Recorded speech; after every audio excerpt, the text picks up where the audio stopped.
ازاي تعمل صورة زي ديت وفي اقل من دقيقة؟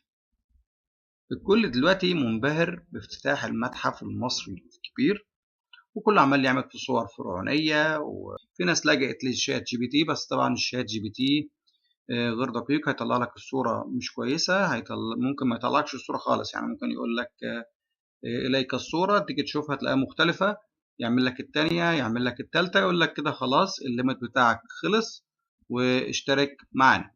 يعني ممكن بعد ما يعذبك وياخد منك وقت طويل، وفي الآخر يطلع لك صورة مش كويسة أو صورة مش هي صورتك من أساسه. لكن النهاردة اللي هنعمله أداة مجانية، وهتطلع لك الصورة بالدقة اللي أنت شايفها وفي أقل من دقيقة. من أول صورة هيطلع لك الصورة اللي أنت عايزها بالدقة اللي أنت عايزها.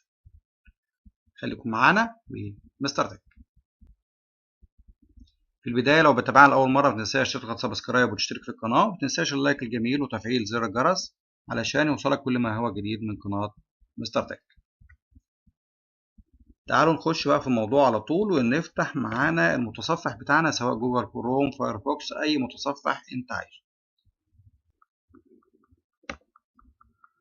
هتيجي هنا بقى وهتكتب جوجل اي اي ستوديو. جوجل اي اي ستوديو. ادخل على جوجل اي اي ستوديو.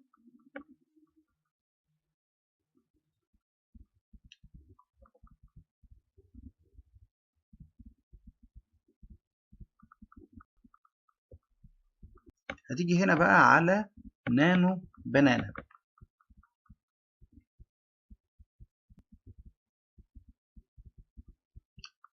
هتيجي هنا على علامة الزائد الاد، وتعمل تحميل ملف.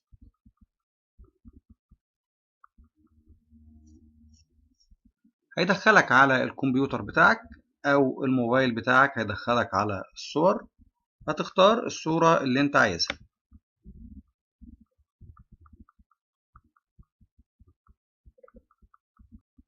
هيدخلك على الجهاز بتاعك، هتختار الصورة اللي انت عايزها سواء بقى الجهاز الموبايل او الكمبيوتر. على فكرة الشرح بتاعنا ده يا جماعة نقدر نعمله من على الكمبيوتر او اللابتوب او الموبايل.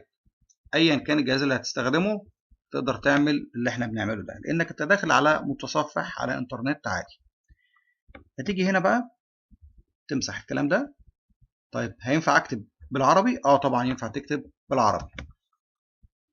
هتكتب مثلا اريد نفس الشخصية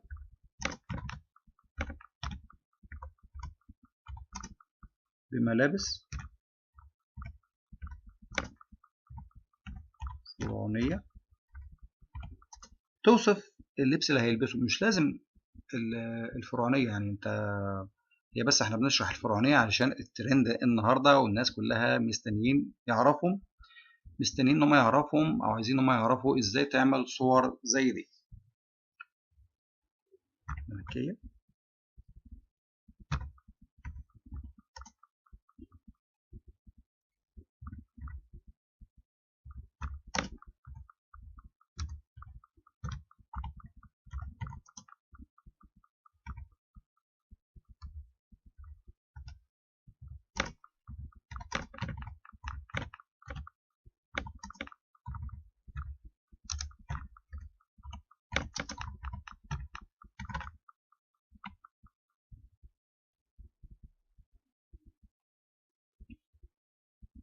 بتوصف الصورة زي ما انت عايز، وبعد كده بتضغط على run او يجب.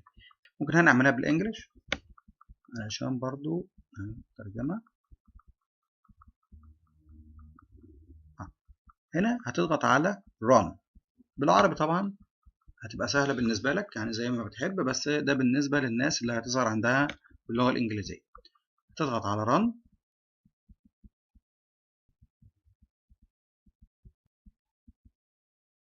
وزي ما انتم شايفين في أقل من دقيقة كان عامل لي الصورة اللي أنا عايزها. هتضغط هنا بقى على داونلود. داونلود هتحمل لك الصورة على جهازك. هتضغط هنا عرض المجلد أو عرض الصورة على طول. زي ما انتم شايفين دقة الصورة ووضوحها، وهي نفس الشخصية اهي، نفس الشخصية اللي احنا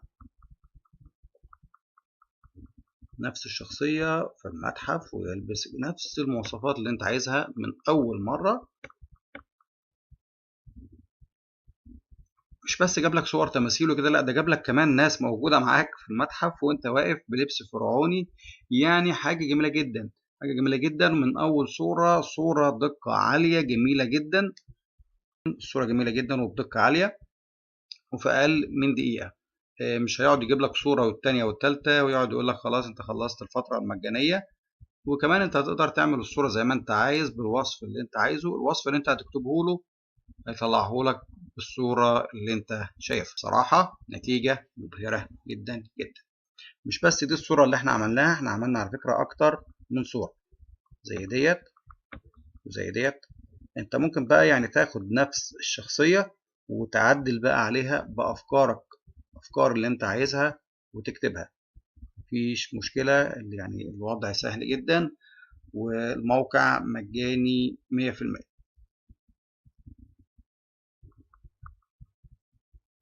وبكده نكون وصلنا لنهاية حلقتنا. طبعا لو عجب حضرتك الحلقة ما تنساش تضغط لايك، ولو لسه ما اشتركتش في الصفحة اشترك وفعل زر الجرس علشان يوصلك كل ما هو جديد من قناة مستر تك. وأي سؤال أو استفسار سيبوها لي في تعليقات أسفل الفيديو وبحاول أرد عليكم في أقرب وقت ممكن. متنسوش الإعجاب بصفحتنا على الفيسبوك والتيك توك، محمد موسى، مستر تكنولوجي ومستر تك. وشكرا على حسن متابعتكم.